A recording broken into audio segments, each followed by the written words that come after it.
Welcome to the Age Reversing Blueprint podcast, where we discuss tools and tips to help you reverse your age naturally.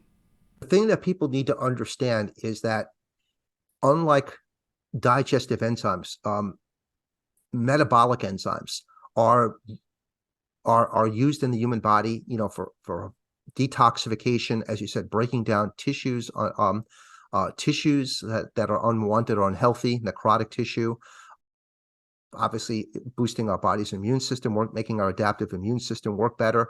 What we have discovered, though, and AST Enzymes has discovered in 6 decades of research, is that there are these enzymes that are referred to as systemic enzymes that you can get from food sources or bacterial sources. Serrapeptase, in answer to your question, fascinating story, Dr. Rosen. It was discovered some decades ago, going back to the 1950s in Japan. Sometimes it's referred to as the silkworm enzyme. It turns out that silkworms, during their cocoon phase, before they become a moth, will make this enzyme in their intestinal tract through a bacteria called Marcescens bacterium. And it produces this enzyme called Serrapeptase, sometimes now known by the term Serrapeptase. And what they have discovered with Serrapeptase in research studies, going back to the late 1950s, is that Serrapeptase is a very, very powerful proteolytic enzyme. It seems to have a particular affinity to help with reducing inflammation, has anti-inflammatory and analgesic properties. It's also known as an anti-edemic. It could be particularly helpful for ear, nose, and throat issues, respiratory and pulmonary issues. And one of its hallmarks is that it's involved in scar tissue management and fibrin management. And, for those who may have heard the term fibrin, sometimes people know about conditions that are fibrotic in nature, like uterine fibroids for women or pulmonary fibrosis. Fibrin is an insoluble protein that's critical for proper blood clotting and for also helping people fight, viruses and bacteria. It's part of the body's inflammation process, so it's critically important. The body makes fibrin through an enzyme called thrombin from fibrinogen. And as you can imagine, without proper blood clotting, if we had a simple cut, we would be, we could literally like hemorrhage or bleed. So clotting, the clotting factor is very, very critical. But having unhealthy fibrin management, which often happens when people's inflammation response doesn't resolve itself, can be problematic. So one of the hallmarks of Serrapeptase is its ability to help dissolve and break down fibrin. And it particularly seems to be helpful when people have a lot of mucus and phlegm conditions like sinusitis. One of the things that people should know is that we have worked at AST Enzymes, for instance, with the Pulmonary Fibrosis Society, doing collaborative research. Pulmonary fibrosis could be a serious, if not fatal, disorder where literally the body is developing, scar tissue in the lungs, and your body's ability to breathe becomes greatly, greatly diminished. So people who have a lot of excess mucus and phlegm, it could be very helpful. And what's interesting about Serrapeptase, Dr. Rosen, was when the Japanese discovered that it had mucolytic properties, its ability to thin and dislodge mucus. Mucus that's very viscous and thick. When they analyzed the sputum, they did sputum conversion studies with these patients who had these excessive mucus conditions. When they analyzed the sputum, what they found is that the neutrophils activity in the sputum was high. And that was the first indication that Serrapeptase also seemed to play a role in immune modulation or mitigation. That's why when I made that reference earlier about cell signaling, that's kind of what I was referring to.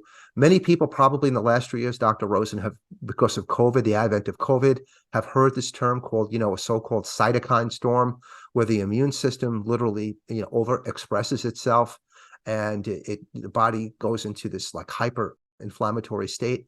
And one of the things that we feel very excited about with Serrapeptase is that it has this ability to help modulate the immune response.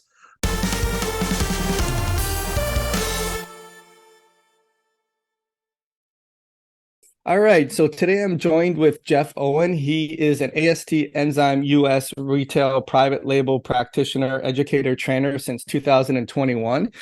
He's worked in the natural industry for over 3 decades, and I'm really interested to ask him about his experiences and he represented a number of large supplement manufacturers. And I told Jeff before we get started, we'd want to hear about sort of the good, the bad, and the ugly if he's willing to tell us about all of that. But without further ado, Jeff, thank you so much for being here today.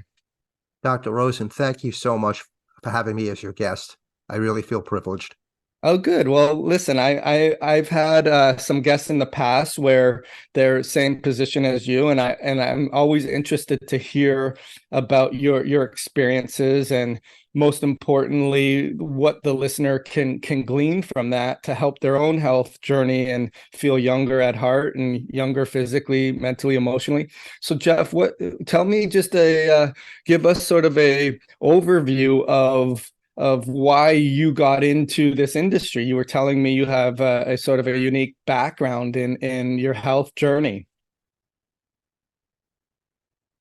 So in terms of the chronology of the of how the company makes the enzyme and probiotic products, the raw materials themselves are made in Mumbai, India, and then they're shipped to Chino, California, where there are 4 NF certified manufacturing facilities, the first of which opened in 1985. And as you can imagine, what our company is committed to is rigorous testing. So the products are tested, like I said, at a GMP certified facility, and the fermentation, the extraction, the blending, the formulating, all of that is done in Chino, California. And what I like about this company, Dr. Rosen, is that they're not trying to be all things to all people. In other words, this company, the mission of this company is to be a preeminent science manufacturing company.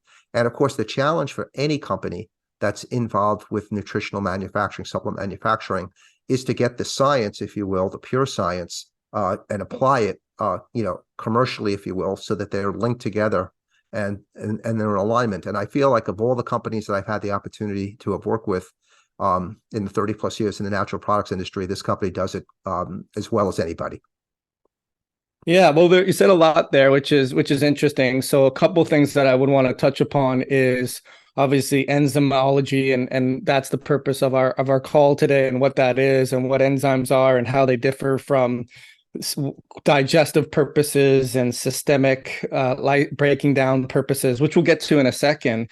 I have seen that. I've had another interview with a guest and talking about how some of these companies that were private got sold to pharmaceutical companies, and the concern with I guess the goal of the company. Does it change in terms of providing the best quality, or are they trying to cut corners and get the cheapest product and make a higher profit?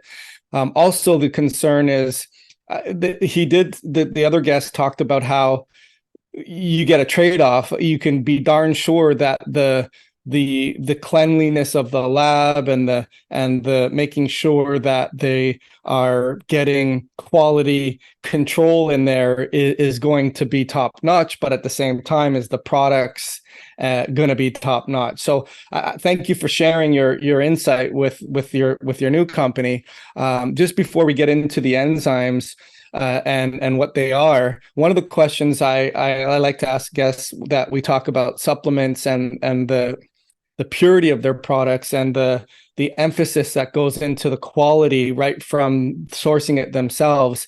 I had the privilege of going through a lab, and I like that they teach this, or they emphasize this to their sales reps, because they need to know that their quality of the product that they're representing is as of highest quality, so that you feel good about what you're promoting to other people. So with that being said, I had a chance to walk through a lab or a supplement company that does the same thing or had the same emphasis. I guess the question to you, Jeff, is they use what's the name of I just lost it off the top of my head, but the way that they scan the products to photometry, or how they high photo liquid chromatography, or HPLC. Yes. Mm-hmm. Yes. So thank you. So maybe, I'm sure they use that. Tell our our listeners what that is and how that's able to discern the quality of the product with purities or impurities, if that's being used or not, or also with another concern that I typically have is they'll use a lot of flow through agents that will have some excipients in there that are told, well, it's not that much of a problem, or you shouldn't worry about it. But in the reality is, if you're taking a supplement over and over and over and over again, could it be more of a problem than something that's just benign and not problematic? So sort of twofold question. Does the company use that? And how about excipients in the products? In terms of the company's, like you said, commitment to following, the highest, regulatory analytical protocols, I know I've been to the facility in Chino, California on 2 occasions. I wish if I lived closer, obviously, I would have more access to the facility.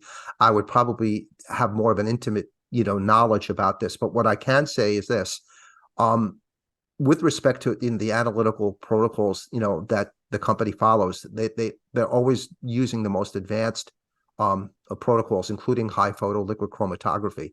Enzymes are a precision-based manufacturing, and it does take a real deep understanding to make enzymes. The interesting thing is often when if you're a consumer and you're in a health food store trying to discern, what is a high quality enzyme supplement, one of the things, like you said, you look at is not just the active ingredients, but the excipients that are used or flow agents.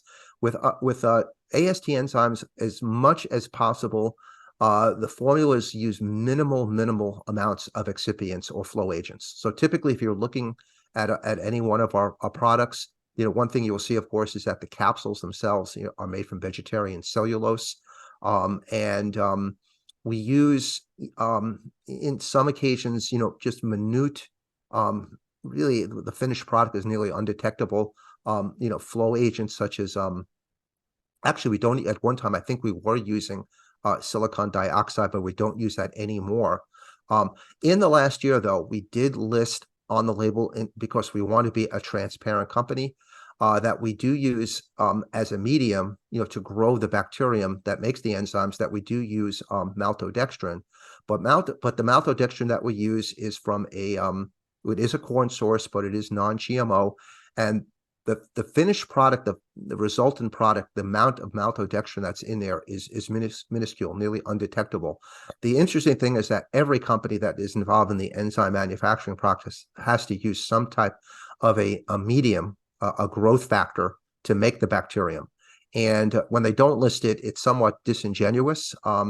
But this is something, as a company, that we made a decision, to make sure that the labels indicated that, because we want to also be fully compliant with the law of the Dietary Supplement Health and Education Act. And of course, like with anything else, science, I always like to say, is not dogmatic, it's ever changing. And we as a company always look to make changes. I'll give you one other example too, from a manufacturing perspective, Dr. Rosen, I think truly distinguishes us. With AST enzymes, we actually are the preeminent serrapeptase manufacturer. We manufacture 80% of serrapeptase. I know we maybe have the opportunity to talk about that later. But one of the things that we understand about serrapeptase enzyme is that it's extremely hydrophilic and very susceptible to the low stomach acid environment. So when you take it, the question is always, how much ultimately are you absorbing through the small intestine? And we understand, because of its very sensitive nature, that you have to have some type of a protection. And there's a series of ways to protect serrapeptase. You could use in our case, we're using coating. Other companies might use micronized features.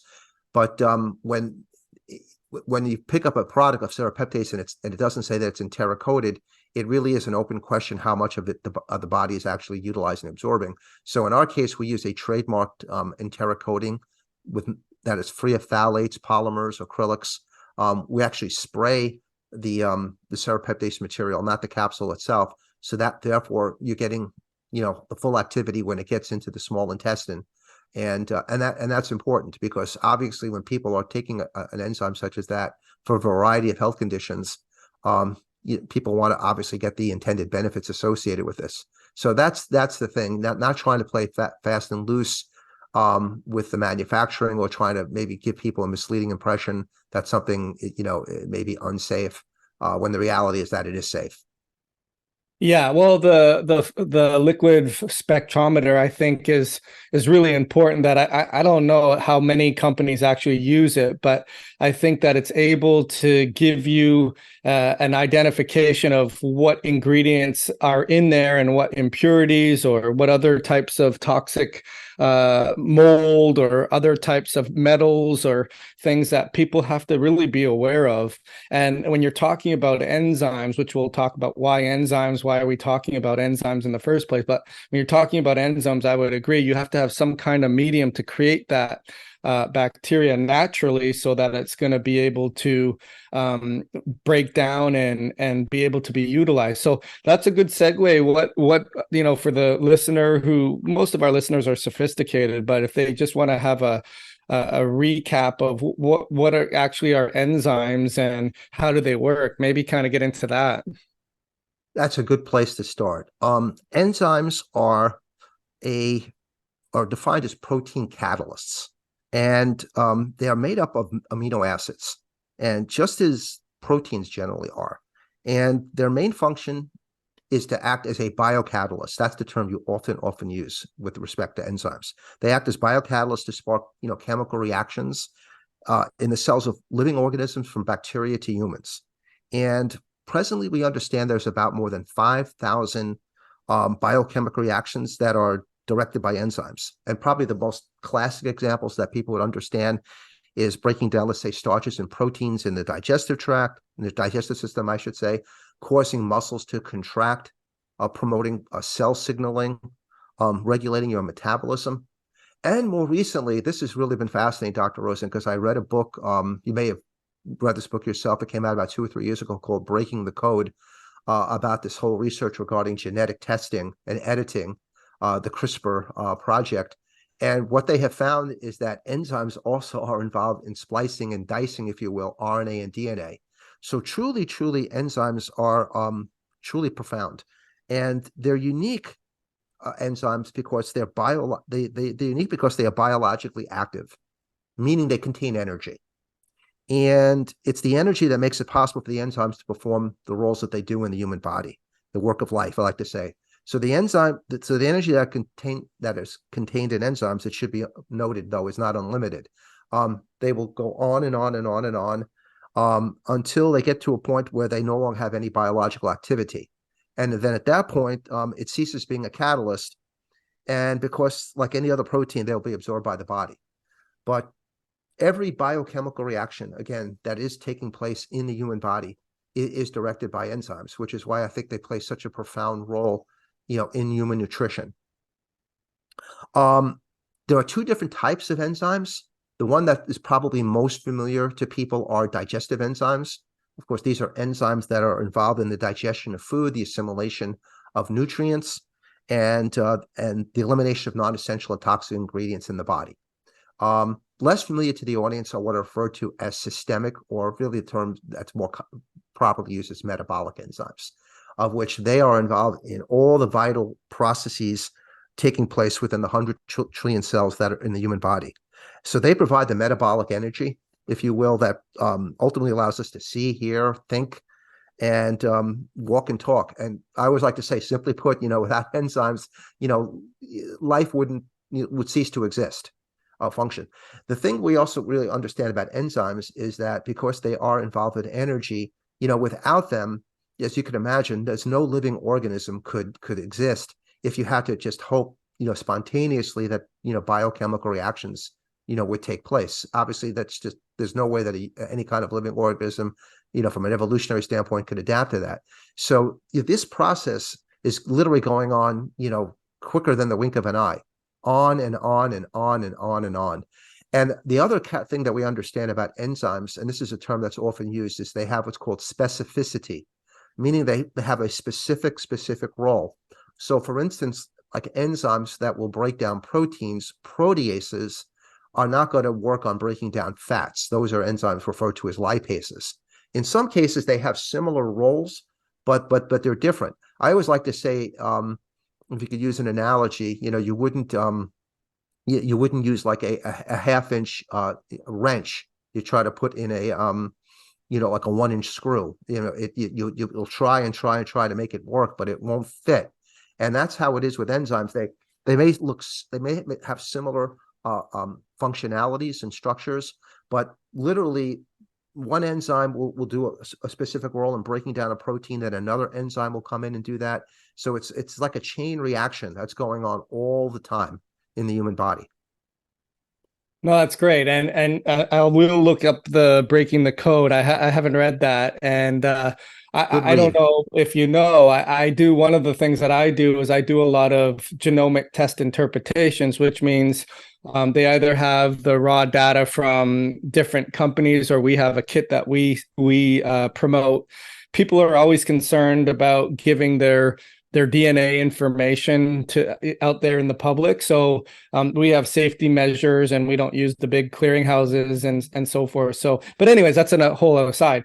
But when we look at those different 23,000 genes, what they're doing is they're coding for enzymes. So I use the example of a lot of people. It's funny, Jeff. I'm of that older generation where I say, well, it's the analogy is kind of like when you put your credit card in the credit card machine and you do like this, and you get it, and people look at me like, what the heck is that? What is it? So the another analogy I use is, well, think about if you put a piece of paper in the photocopying machine and it's either moving or it goes in there sideways and it's not able to create a good replica.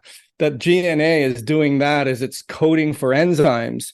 And these enzymes are very important for cellular processes in the body, for being able to make energy, to being able to break down tissue, to be able to deal with stress, to be able to detox, to be able to basically create your neurochemicals. So they are responsible for Right. every phases of your body. So thank you for sharing that. As far as digestive enzymes go, not all enzymes are created equal, and there's different forms of enzymes. I guess going from there, there's the systemic enzymes as far as other places, and I like that term. I don't think I've actually heard about that term, metabolic enzymes versus systemic enzymes. And so I guess I'd like to know your insight on what is the systemic enzyme therapy that the AST labs have focused on. You mentioned serrapeptase and having what, 70 to 80% of the production. What exactly are the areas that systemic enzymes that your company produces focuses in on? What are their sort of the goals of the products they've produced? Yes. The thing that people need to understand is that unlike digestive enzymes, metabolic enzymes are used in the human body, for detoxification, as you said, breaking down tissues, tissues that are unwanted or unhealthy, necrotic tissue, obviously boosting our body's immune system, making our adaptive immune system work better.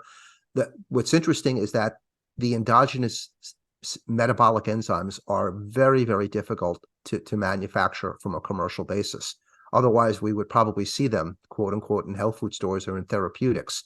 But what we have discovered, though, and AST Enzymes has discovered in 6 decades of research, is that there are these enzymes that are referred to as systemic enzymes that you can get from food sources or bacterial sources. The one enzyme in particular I know people are probably very familiar with is bromelain enzyme, sometimes referred to as protein stem enzyme. And that's an enzyme that's known as being proteolytic, meaning it helps the body digest proteins. And but often you can take it with food to help the body digest protein-based foods, but you can take it away from food to help with conditions like swelling and inflammation. Serrapeptase, in answer to your question, fascinating story, Dr. Rosen. It was discovered some decades ago, going back to the 1950s in Japan. Sometimes it's referred to as the silkworm enzyme. It turns out that silkworms during their cocoon phase, before they become a moth, will make this enzyme in their intestinal tract through a bacteria called Marcescin's bacterium. And it produces this enzyme called serratiopeptidase, sometimes now known by the term serrapeptase. And what they have discovered with serrapeptase in research studies, going back to the late 1950s, is that serrapeptase is a very, very powerful proteolytic enzyme. It seems to have a particular affinity to help with reducing inflammation, has anti-inflammatory and analgesic properties. It's also known as an anti-edemic. It could be particularly helpful for ear, nose, and throat issues, respiratory and pulmonary issues. And one of its hallmarks is that it's involved in scar tissue management and fibrin management. And, for those who may have heard the term fibrin, sometimes people know about conditions that are fibrotic in nature, like uterine fibroids for women or pulmonary fibrosis. Fibrin is an insoluble protein that's critical for proper blood clotting and for also helping people fight, viruses and bacteria. It's part of the body's inflammation process, so it's critically important. The body makes fibrin through an enzyme called thrombin from fibrinogen. And as you can imagine, without proper blood clotting, if we had a simple cut, we would be, we could literally like hemorrhage or bleed. So clotting, the clotting factor is very, very critical. But having unhealthy fibrin management, which often happens when people's inflammation response doesn't resolve itself, can be problematic. So one of the hallmarks of serrapeptase is its ability to help dissolve and break down fibrin. And it particularly seems to be helpful when people have a lot of mucus and phlegm conditions, conditions like sinusitis. One of the things that people should know is that we have worked AST enzymes, for instance, with the Pulmonary Fibrosis Society, doing collaborative research. Pulmonary fibrosis could be a serious, if not fatal, disorder where literally the body's developing, scar tissue in the lungs, and your body's ability to breathe becomes greatly, greatly diminished. So people who have a lot of excess mucus and phlegm, it could be very helpful. And what's interesting about serrapeptase, Dr. Rosen, was when the Japanese discovered that it had mucolytic properties, its ability to thin and dislodge mucus. Mucus that's very viscous and thick. When they analyzed the sputum, they did sputum conversion studies with these patients who had these excessive mucus conditions. When they analyzed the sputum, what they found is that the neutrophils activity in the sputum was high. And that was the first indication that serrapeptase also seemed to play a role in immune modulation or mitigation. That's why when I made that reference earlier about cell signaling, that's kind of what I was referring to. Many people probably in the last 3 years, Dr. Rosen, have, because of COVID, the advent of COVID, have heard this term called, a so-called cytokine storm, where the immune system literally, overexpresses itself, and the body goes into this like hyper inflammatory state. And one of the things that we feel very excited about with serrapeptase is that it has this ability to help modulate the immune response. But most of the research, I would tell you, on serrapeptase that has been done thus far, both in vivo and in vitro studies, clinical, have been on its ability to help with inflammation, being a natural anti-inflammatory and analgesic. Last thing I would note about serrapeptase is more recently, there have been some very, very promising studies on serrapeptase being a so-called anti-biofilm agent.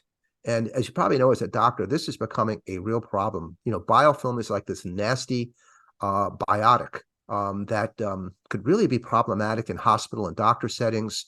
It is very difficult to treat even with the antibiotics because of the cellular structure, particularly of the membrane of the biofilm. And, of course, we know that we're almost at an inflection point with antibiotics because of their overuse. But what they have found with serrapeptase is that it seems to have the ability to manage biofilm. And that becomes particularly critical because millions of Americans, unfortunately, are on prosthetics, artificial devices. Maybe they have artificial limbs. And as you can imagine, when you have artificial devices or prosthetics in the body, it's always an invitation for unwanted pathogens and bacteria. So there are studies that we have done. Back in 2021, Dr. Rosen, our AST enzymes submitted to the National Institute of Health an abstract, submitted an abstract showing the latest research studies on serrapeptase with biofilm, is one of the subchapters. And the studies have been very promising because the serrapeptase seems to help even enhance the effectiveness of the antibiotics that are classically used to help treat biofilm. So I think this is something that you're going to hear more and more about as you know, as the research continues to evolve. I hope you're getting tremendous value from our content and learning how to slow your rate of aging. I have a really exciting announcement. I've just completed the complete age reversing blueprint user guide, and complete with learning how to not just slow your rate of aging, learning nutritional bioenergetics, learning about circadian rhythm entrainment, the 6 key factors that you need to be aware of, learning how to make sure that the environment isn't accelerating your age-related biomarkers, and of course, mastering your sleep. This course is going to be retailing for $997, but as a gift for me to you for watching our content and subscribing to our channel, I'm going to be giving this away for free, just for a limited time only. Leave your name and email, and I'll be sure to send you the complete age-reversing blueprint user's guide right away. No, that's a great insight. Thank you, Jeff, on sharing that. And I've been going down the biofilm rabbit holes now. And I know that there's actually different kinds of biofilms. Yes. And our, bacteria creates biofilms. I think they're showing even viruses create biofilms. And our body creates a biofilm. And depending on the typical pathogen will depend on the type of biofilm that's produced. And the reality is, okay, so this is an age reversing blueprint podcast. Why are we talking about this? What does this have to do with aging? And I think the reality is as we get older, especially as I'm working with anyone now, I'd even say over 40, let alone 50 and 60, you just lose the ability to manage your secretions or make your secretions. And that means that your supply of the juices, if you will, I call it milking the cow, your supply of the juices get depleted, but the reality is your demand for them get increased, right? Because of just you're on the planet longer and you get exposed to more toxins and stress and bacteria and communicable diseases and so forth, that your body starts to have a demand and supply problem, not just for energy, but for secretions, for immune management, for bacteria breakdown, for biofilm, all of that stuff.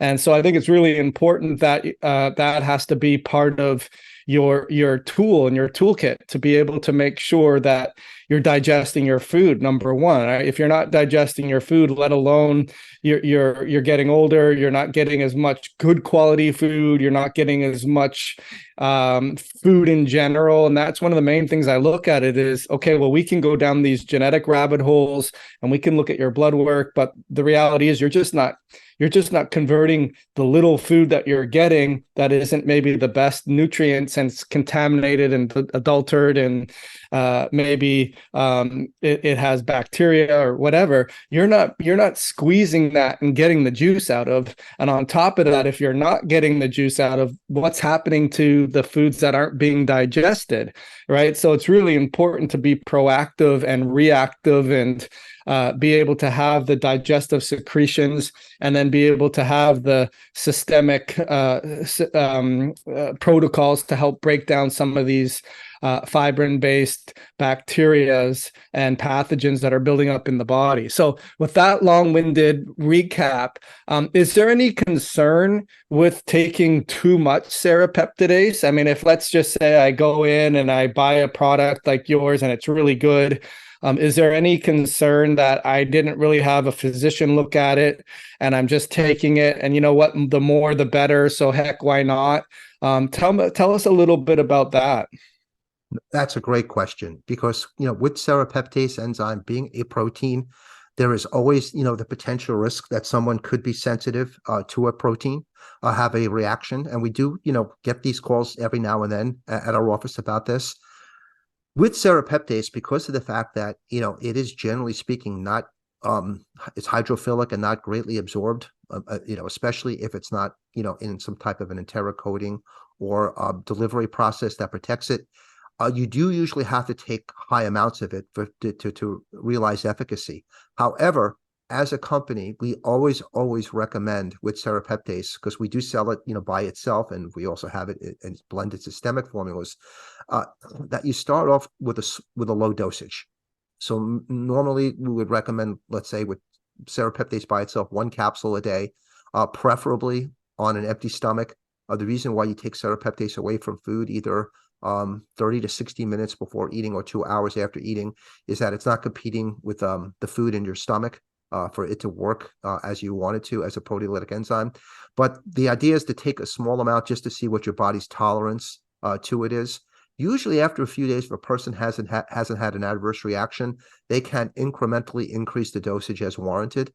However, what we also do know about Serrapeptase is that in addition to it being proteolytic, because it's a proteolytic anti-inflammatory enzyme, millions of Americans in the United States are on non-steroidal anti-inflammatory drugs. It could be acetaminophen, ibuprofen, or even more severely, corticosteroids like prednisone, cortisone.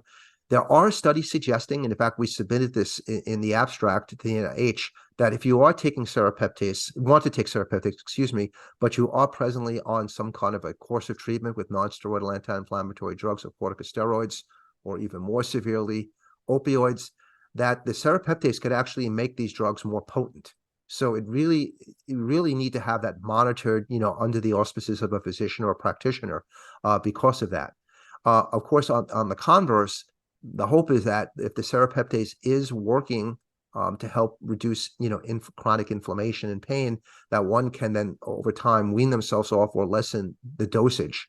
But I think one of the challenges with enzymes systemically, we don't really see this with digestive enzymes per se, but certainly with systemic enzymes like Serrapeptase or nattokinase, is that with certain medications, like with nattokinase, if people are on anticoagulant drugs or so-called blood thinners, you always have to be careful about the potential interactions. So, these are powerful supplements, and as you said, they can't just be taken, willy-nilly. So we do recommend always. We always hope that people follow the label instructions on the label. Right. One of the things I can tell you, Dr. Rosen, kind of going back to the beginning of the broadcast, is in the 30 years I've worked in the natural product industry, I've probably talked to thousands and thousands of customers in health food stores. And as you can imagine, you get a lot of insights from customers about how, in so many cases, their experiences with conventional medicine has been less than stellar. Or just getting contrary advice, feeling that the practitioner doesn't want to work in partnership with them to follow a more naturopathic or functional medicine approach. But too often, I think the people that even come into health food stores think that, taking supplements, are just safe, and that there's no potential toxicity. But that's not necessarily always the case. With certain supplements like vitamin E as an example, taking excessive amounts of vitamin E or omega-3 fish oils. So we always hope that customers will read the labels that we have. One of the things that we do as a company is we're a very information-oriented company. So I know from a consumer standpoint, often when I'm in health food stores working there, we have these wonderful booklets, our Focus on Health booklets, which we have like on 5 different categories to help, one on arthritis, one on diabetes, one on fibromyalgia, heart health, and lastly, pulmonary fibrosis. And those booklets are great because they really give the consumer an insight as to how these supplements work and potential interactions with them, and with testimonials, and the fact that they're written in such a way that not only can a layperson understand them, but they can share them with their practitioner. So so with systemic enzymes in particular, it's always cautionary to start off with a lower dosage, and and incrementally increase the dosage if the situation warrants it. And hopefully, one is doing that, like I said, under the auspices of a physician like yourself. Yeah, well, I think it's a self-fulfilling prophecy in this case, is that if you're not just, if you're the weekend warrior, if you will, and you're going into the nutrition store, Serrapeptase isn't really on your radar unless you've done some kind of research to get to that in the first place. But with that being said, I love the fact that the company submits articles and research-based, peer-reviewed. I'm interested to know why potentially the serrapeptase would make the painkillers and or the anti-inflammatory stronger. Is that because it's getting rid of some of the debris, so it has more of an open field to bind to receptors to potentiate the effect of the medication? Do you happen to know? I know I don't mean to put you on the spot, but do you happen to know why it could potentially increase the impact of those types of medications? Admittedly, I don't. You did Okay. say something Right. though that was revealing. One of the hallmarks, of course, of systemic enzymes such as serrapeptase is their ability, to break down what I call, cellular debris in the body, whether it's circulating fibrin, unwanted proteins, circulating immune complexes, all of these things that can trigger the body's immune system to stay in an overactive state. What's fascinating about systemic enzymes like serrapeptase is that when taken on an empty stomach, they can circulate in the bloodstream for up to 6 to 12 hours, targeting areas of need. So when they make contact with an unwanted protein, like I said, necrotic tissue, scar tissue, like a cyst, a fibroid, something that's mutated, even a tumor, it goes back to what we were talking about earlier. By their very definition, they're known as biocatalysts, and they're going to break down and dissolve the unwanted proteins ultimately into their amino acid components. So therefore, the body can either dispel them outright through your stool or repackage them into healthy protein. So it does seem to be the case with serrapeptase and other proteolytic enzymes like bromelain, papain, nattokinase, that they can play a complementary and adjunctive role with other medications. But you're right, there's no question. And the abstract that we submitted to the NIH said that there's more research that needs to be done to understand why these interactions, if you will, happen, why the serrapeptase makes these aspirin type drugs more potent. And it could be, just as you said, it could have to do with the fact that its ability to break down and dispel these unwanted proteins. Yeah, and chemical signaling. I know also too Chemical that signaling, yeah, absolutely. yeah. I think that and again, I'm just interesting because these are thoughts that are coming off the top of my head, but senolytics and the zombie cells and these misfolded proteins and these cells that just sort of hang around forever. So there's this whole new study of senolytic type cells that break down these senescent cells that just kind of hang there. In fact, I I'm listened to curious. your podcast about this. It was fascinating. Yeah, well, I'm interested to know because there's companies out there that make these quote unquote senolytics, but I would Yes. imagine that you could put a systemic enzyme under the category of senolysis because it helps to break down some of these debris, if you will. So do you know if your company is going towards more of a senolytic complementary role, or if that's in the future, or if senolytics themselves do compose of systemic type enzymes? Do you know anything about that, Jeff? I haven't heard anything, from AST enzymes about using, senolytics in combination with systemic enzymes. I am sure, being a science-based company, that's something that they're always looking at. As I said Right. earlier, science is an ever-evolving, adapting field. It's funny enough, as somebody who's been a member of Life Extension Foundation, for years and decades, I know that the whole idea, the whole area of senolytics and, as you mentioned, zombie cells and cell senescence is a real not just an emerging field. That there's just a tremendous amount of interest there. I mean, if I were to speculate with my non-science background, I would think that that they would have a role to play, because obviously the whole idea of being able to help modulate the body's immune response, helping the body get rid of, if you will, cellular debris that is causing the body's immune system to be overexpressive, I would think would have a synergistic complementary role to play. I think as a company, we always want to strive to have formulas that reflect, where the cutting edge science is. I think at the end of the day, the enzymes are always going to be the vanguard of what we're about. But Well, it is worth noting, Dr. Rosen, because we are an actual manufacturer, raw material manufacturer and finished manufacturer, that often we do have formulators, developers, researchers that come to us to help them develop products. So it's certainly foreseeable that we could have somebody as we speak who is in contact with a company that is doing something like that.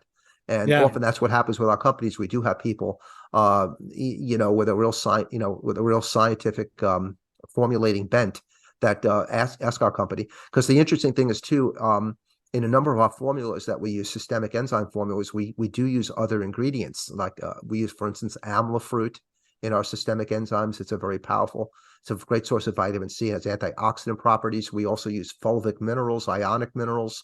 Right. So we use things that have a complementary relationship, because often what people don't realize sometimes about enzymes is while they are classified as proteins, there often are coenzyme components to enzymes. And so again, we make sure that that's incorporated into the formulas. And because of that, we have these long-standing relationships often with suppliers, where we can get these ingredients and make these formulas. So, yeah, that's great. That's why I really like the genomic testing that we do, because people say, well, why, like, genes don't dictate everything. And that's true. We talk about epigenetics and stress and pathogens and Wi-Fi and toxic metals and so forth that cause the genes to express less or more. But the reason I like it, Jeff, is because you can see sort of my mentor calls it a 3D chess game played underwater, where you can see these cofactors, these inhibitors, these promoters, these upstream supporting stuff, downstream supporting stuff, and really once you kind of get a lay of the blueprint, then you know what you can do to specifically support that, not just at that level reductionistically take this and it's a magic wand, it fixes everything. But this is where maybe one of the I guess the weak links in the chain is, or where the buildup is, where we can try to help support that through proper function and see ultimately your pain, your brain fog, your energy levels, your quality of life improve, which is pretty cool. So I appreciate your insight on that. One of the questions I wanted to ask you, which I'm kind of curious about, which you suggested we talk about, is the Jekyll and Hyde of inflammation. So what did you mean by that? Yes, and that's something that we actually AST Enzymes talks about in our Focus on Health booklets and our enzyme therapy guide. Inflammation is a term that people hear all the time. It's on their lips. Often when they come into a health food store, they're looking for something to help reduce their inflammation, like curcumin as an example. And inflammation, is your body's natural response to an injury, irritation, or an infection.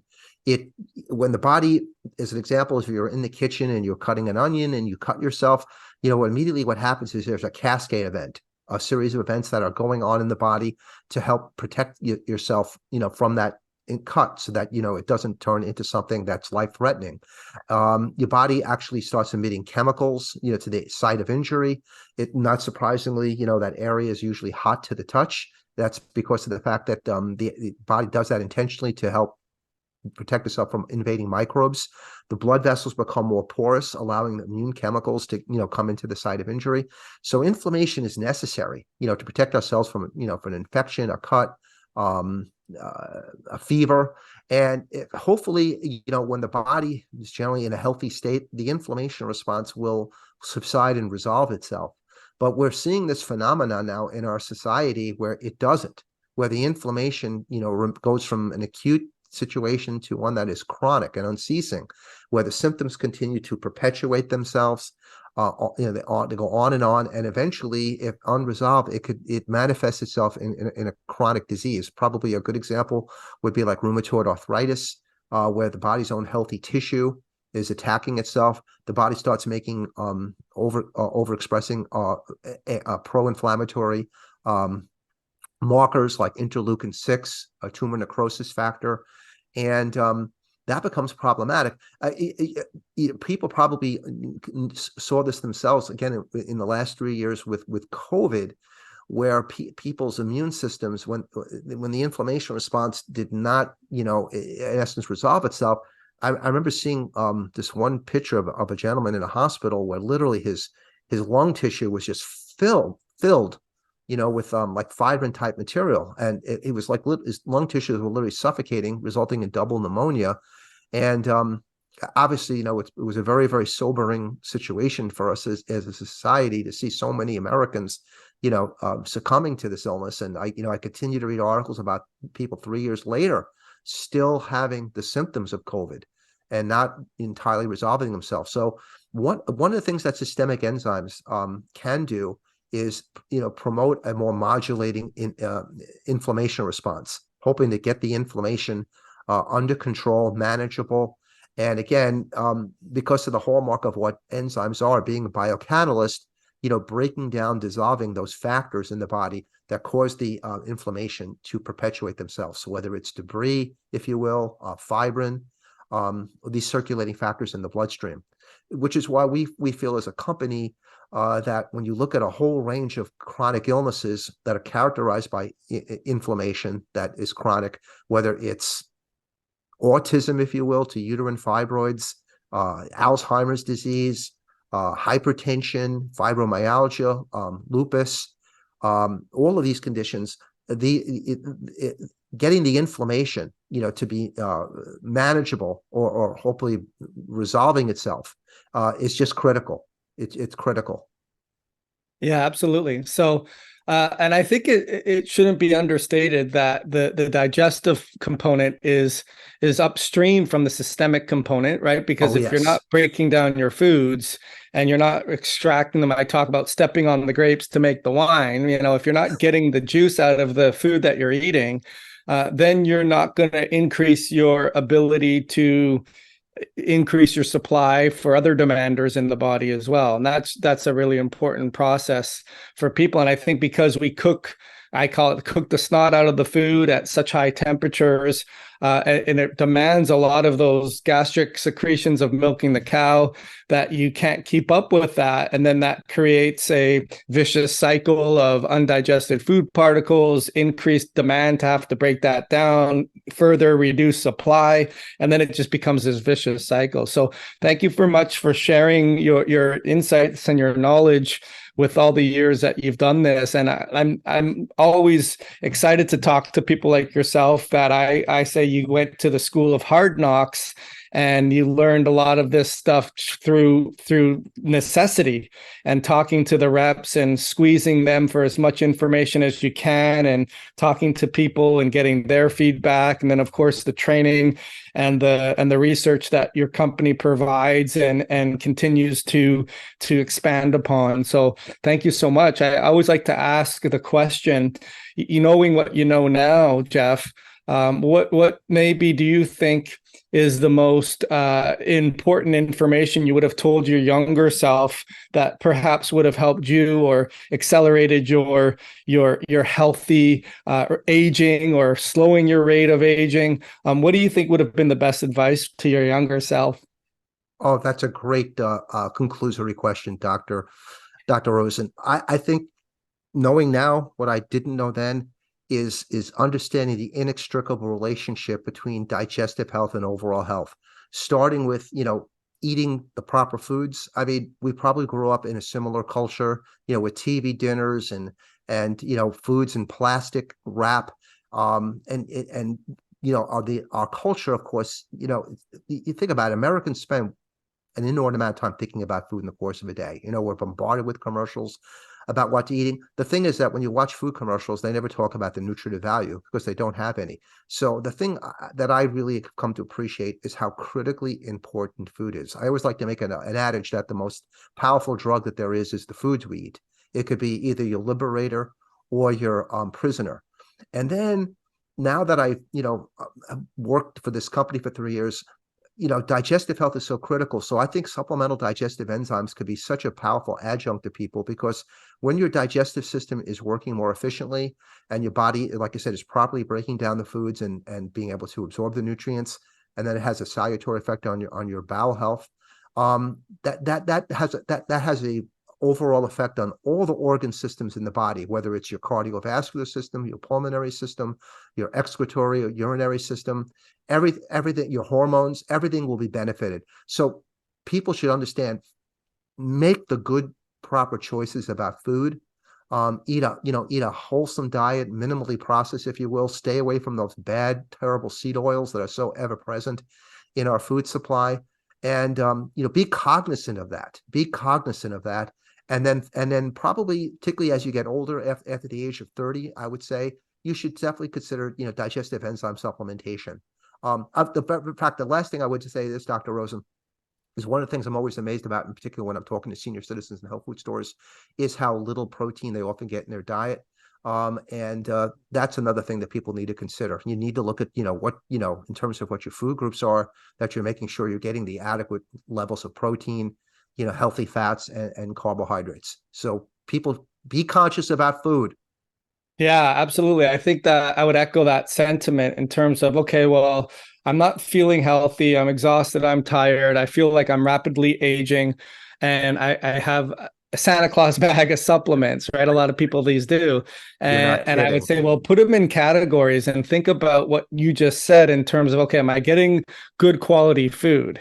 Am I having both feet down, sitting at the table, having as many bites as I need, and I'm not on the go, and it's not in a fast food, or it's not a 5 minute, I'm not in the drive, I'm not driving, I'm sitting down, I'm digesting my food, and I'm squeezing it for all the nutrients that it's giving me. And if I need support digestively, then I'm doing that too.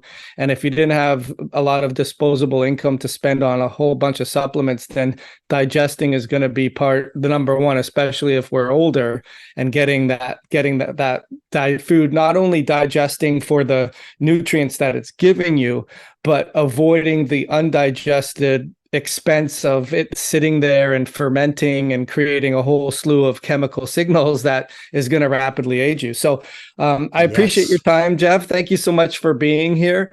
And for anyone that's interested in learning more about your company and the different products that you have, I'll have a link underneath the show notes so that they can do that. And I thank you for your time today, Jeff. Thank you for sharing your knowledge. Thank you so much for having me, Dr. Rosen. It's been a real privilege. Hi, thank you so much for watching our Age Reversing Blueprint podcast. If you've made it this far, we sincerely thank you for your attention and your interest in reversing your age. If you're looking to get more information on today's topic or other podcasts that we've had, be sure to check out the show notes and be sure to check out drjoelrosen.com. Have an awesome day.